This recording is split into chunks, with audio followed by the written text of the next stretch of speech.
¿Qué tal en Barcelona? ¿Bien? ¿Todo bien? Barcelona, tu... Oh, Barcelona, sí, estaba durmiendo. Bueno. Vamos. We are from Release Rock, it's a website Okay. of rock.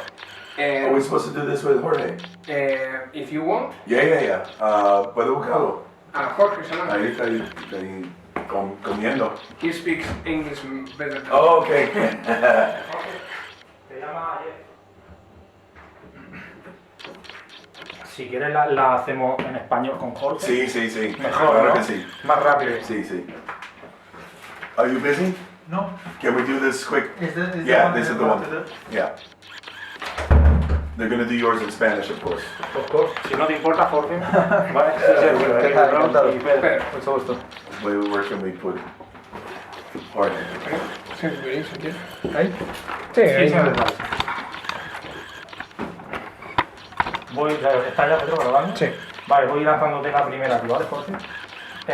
Bueno, desde Inside the Vertigo a Divac fueron tan solo 15 meses, de uno a otro. ¿Cómo fue el proceso, cómo habéis hecho el proceso tan rápido de un álbum a otro, a este segundo de la banda? I want to answer this one actually. When we presented the band Soto to the world, we had a larger idea of what we wanted to do with this presentation. Unfortunately, we were working with the management that wasn't working so hard with us. They weren't working with the label, and everything just went kind of crooked. I didn't want to wait for another year to do another album. I didn't want to wait for next year or to start recording this year to come out next year. I said, we have the momentum, let's keep it and go immediately back to the studio. Let's release the album immediately, but let's do it the right way. Now, me with another partner, we're managing the band. We have a great marketing plan, and every day we're coordinating with the record company. So we're doing it now the way we were supposed to do it the first time. So as far as I'm concerned, this truly is the first album of Soto because the guys are now contributing more. They're playing on the album. The first album started more as a solo album and halfway through became Soto the band. This album, Divac, is truly us as a band. Okay. Segunda pregunta, ¿vale? ¿Cómo creéis que con este segundo álbum habéis conseguido un sonido definitivo para la banda después de un primero repleto de colaboraciones? O sea, un álbum más de banda y el sonido en sí. Sí, como decía Jeff, ahora ya es un segundo álbum en el que la banda se ha consolidado porque todos hemos colaborado mucho más, hemos grabado todos los instrumentos, los 5 que somos en la banda y ya se puede notar un sonido de lo que es la banda de nosotros, en lo que es una... Por ejemplo, escuchas el single Way of the World que sacamos el videoclip hace unos días y ese es un tema que demuestra muy bien el sonido actual de la banda, con su personalidad. Vale, pero... La tercera pregunta es, viendo un poco lo que es la portada del disco y el título, queríamos preguntaros cuál es el significado del título y si puedes hablar un poco sobre el concepto de la portada. You wanna answer I don't know, I lost about the name of the album? What does it mean? And... Divac is a Bulgarian word. It's a word that my wife is always shouting at the cat.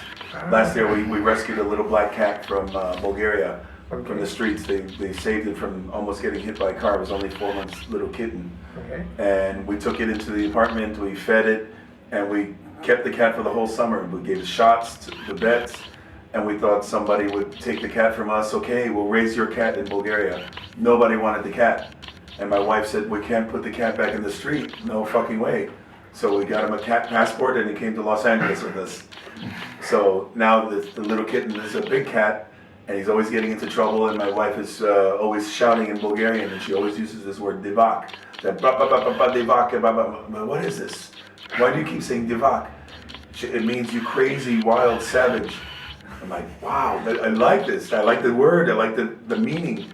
And it describes the music. It describes, we didn't have a title for the album and I like the meaning of what this word sounds like. It sounds so Divac, like aggressive. So this is why on the album cover there's a Black Panther. It's like an emulation of the little black cat that we have.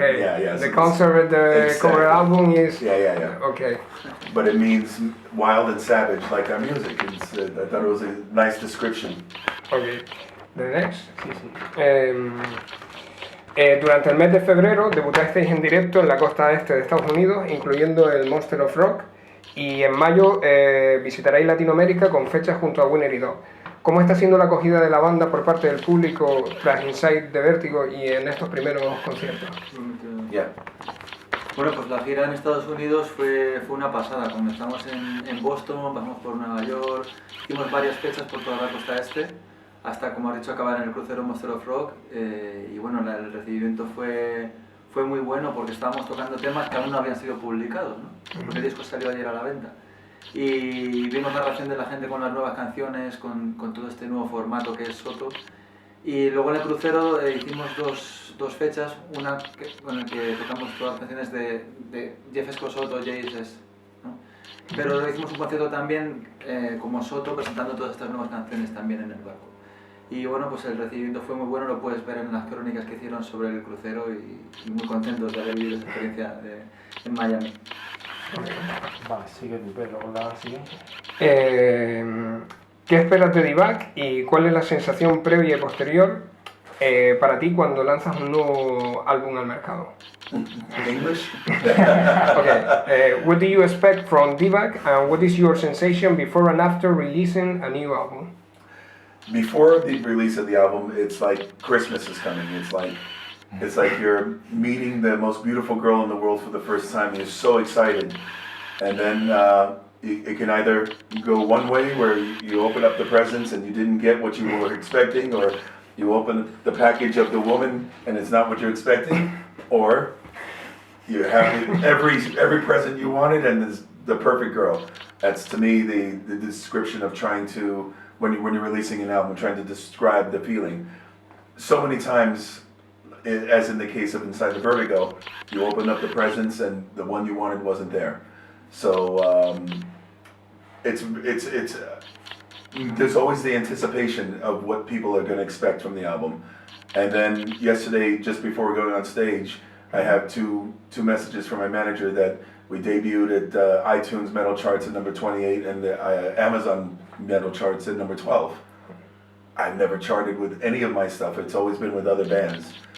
For us to get that validation, for me, it's everything I wanted and everything we've been working so hard for the past 2.5 years. Okay. ¿Sí, tú? Vale, bueno, la banda es totalmente, Jorge, internacional, entre ellos tú que eres de aquí de Madrid. ¿Cómo lo montáis, cómo lo hacéis para componer y grabar y los ensayos para posteriores giras de los álbumes? Bueno, la verdad que es que ahora con las nuevas tecnologías está mucho más fácil, ¿no? Pues uno tiene una idea, se manda en MP3, otro puede rellenar esa sección cuando falta el bajo. Son todo MP3 y archivos que compartimos con ideas y bueno, en el caso, por ejemplo, pues yo solía mandarle una backing track ayer y él trabajaba todas las melodías, la letra. Y bueno, es fácil trabajar porque nos conocemos muy bien, hemos estado tocando juntos 7 años. Yeah. Nos conocemos muy bien y es muy fácil trabajar de esa manera. And also, you have to remember, a band like Talisman was together for 19 years, with the band living in Stockholm and I live in Los Angeles. We didn't have Pro Tools, we didn't have internet, we didn't have MP3s. We had cassettes. They would send me, they had to write the music and send me the demos, and then I write the melodies, and then I send my demos back, everything's by mail. Now it's so much easier, technology makes it easier that we can do things like this, and it's almost the same feeling as doing it in the same room together, but nobody has the time to do it together. I don't have time to spend 1 month in Madrid to work just on writing music. He's busy all the time too. He doesn't have a month to spend in the US. It's impossible to get 5 people together at the same time just to concentrate on writing an album. There's no money, there's no budgets anymore. So now we have the luxury of using technology to do it the way we would do it, is if we could be together in the same room. But we have, when Jorge writes a song, he's not just going to write a riff. He wants to give me as much of his vision as possible. So when I hear it, I immediately know exactly what to do with it, as opposed to, I don't know if this is right. He gives it to me, so I know it's right when I hear it. For you, it's better now. Well, much easier. Than in the Absolutely, past, no? Absolutely. And again, it's all about time management. I'm busy with things that I have to, with Trans-Siberian Orchestra and all the other things that I'm doing on the side. And Jorge's continuing his solo career and doing this blues stuff that he's working on. So he's always busy. He's every day he's doing something or making appearances. This gives us the luxury, like if somebody sends me an email interview, it's easier to do it at my time as opposed to, okay, when can you make it this time? Oh no, this time. It's difficult to coordinate. This is the day and age where everything's pa pa pa pa pa. So this gives us the luxury of making our time together effective. Okay. Vale, pero la siguiente si quieres tú en inglés. La frase. Jeff, you have played with the best musician and guitarist, and you recommend Jorge Salan above others. What does Jorge has, and what do you feel when you work with him? When I met him, when he was just a young kid with a demo tape or with his first CDs and asking me to sing on one of his albums, and his ambition is what impressed me the most, because he was out there pushing and hustling the way we used to do it back in the old days.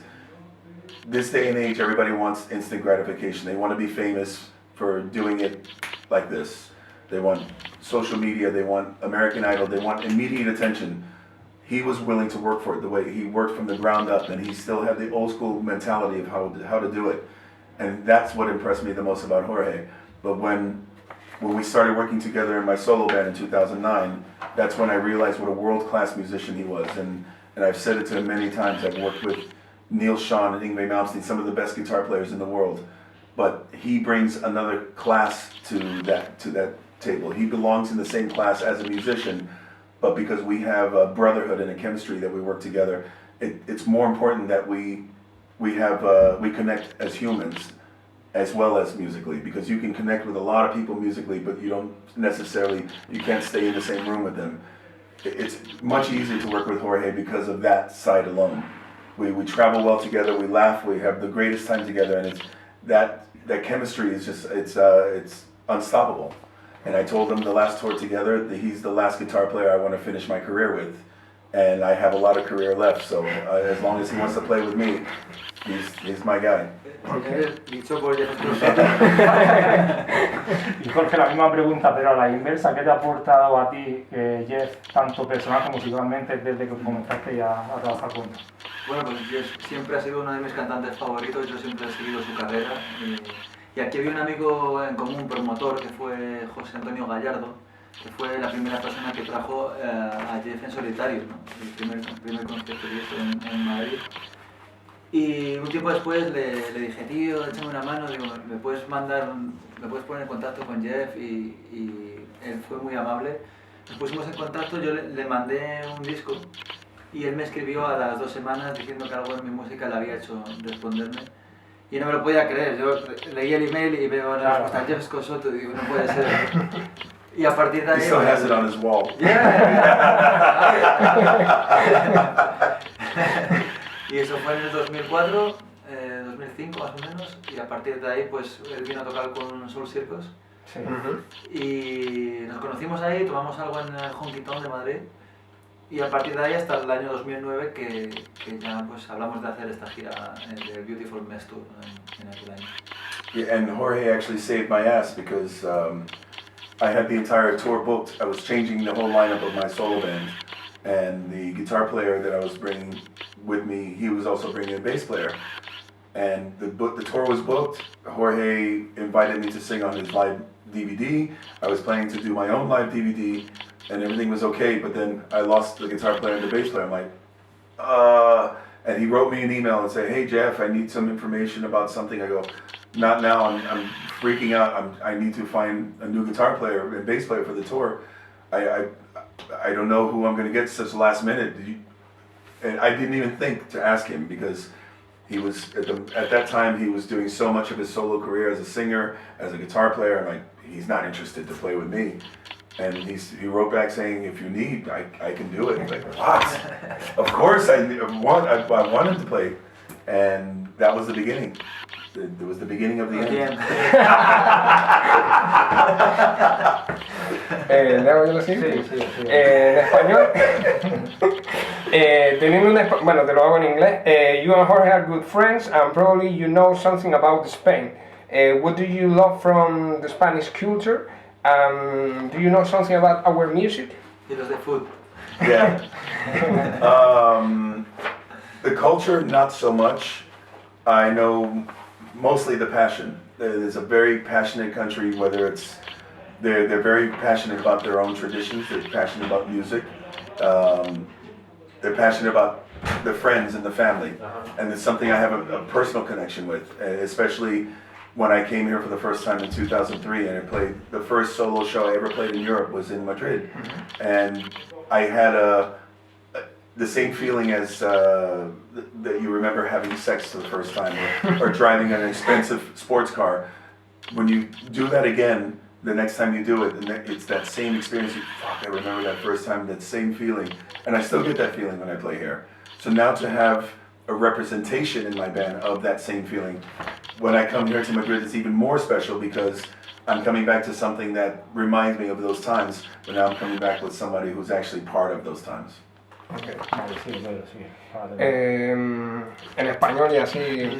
El próximo 24 de abril, Talismán realizará un show exclusivo en la tercera edición del Frontiers Rock Festival y aunque está centrado en Soto, ¿cuál ha sido el motivo de esta reunión y cómo crees que será el concierto? You're going to play with Talisman, Frontiers. What's the idea of this reunion for the show? They asked us if we would be interested, and they offered us a lot of money, and we said yes. It's a pretty simple question, simple answer. No, to be honest with you, it's something we didn't really think about to do anymore after the Sweden Rock, when we did the reunion there, because that was a special show. It was a 5-year anniversary of memorial from when Marcel took his life, and it was time to actually pay tribute to him and do a special show for this. When we decided to do it this time, now we're doing it for us. We're doing this because we want to do it to pay respect to the music that we created, the body of music that we have together. And now, who knows, there might be a lot of rumors, maybe we'll do more together. If we could get into a room and write music that I feel is a strong representation of Talisman, maybe we'll do something in the future. But as for now, we're getting together to enjoy the body of work that we've already done. Vale, Jorge, a día de hoy le podrías preguntar si Marcel Jacob sigue siendo inspiración para él en cada uno de sus proyectos, incluido Soto. Is Marcel Jacob an inspiration for you even with Soto? Always, in everything I do, Marcel's a huge inspiration because I don't want anybody to do things just because I want to do them. When we do things now, it's because we want to do them. Like, there's a bass solo on a song that Jorge wrote on the new album called Cyber Masquerade. And Jorge didn't write it thinking, well, Marcel would have put a bass solo, so when he wrote the part, he just thought, this might be cool, Jeff is probably going to hate it, we're going to change it. But not only did we keep the idea, Dave Z is playing the exact notes that he did on the demo. So a lot of people now are saying, oh, I love the bass solo as a tribute to Marcel. It was never meant to be a tribute to Marcel, but maybe inadvertently it is, because obviously I have that connection with somebody who is that technical as a bass player, and now I've got a band that can easily follow the same footsteps. Vale, ya termina tu dedo con la última. Bueno, te lo hago en inglés, no sé si está bien, pero changing topic and on a personal level, it's very difficult to imagine you with free time. How is a day in Jeff Scott Soto life? It's very much the same as Jorge's life. We're both, as soon as we finish something, we're starting the next thing. Jorge's been working on another blues album, the follow-up to the last one, and he's been juggling everything that's going on with Soto. We literally was finishing the solos on the album so he can get started with the other album, because it's two different worlds. He has to, it's not like an actor doing two movies at the same time. He has to remove this world to get into this other world. And when he's done, he's going on to something else, and when I'm done, I'm working on the next state at Trans-Siberian Orchestra. I have to learn songs for appearances. It never stops. When one thing is ending, the next one is beginning, and it's a cycle that just keeps going, because we're musicians. It's in our blood. It's not just a job for us. This is a passion, and when you have so much passion for something, you want to do it all the time. You don't just do it because you have to. Okay. Pues thank you so much, Jeff, for your time. We wish you a very luck with your new album and the next tour. Gracias. Muchas Que gracias. dejan ahí lo que queréis.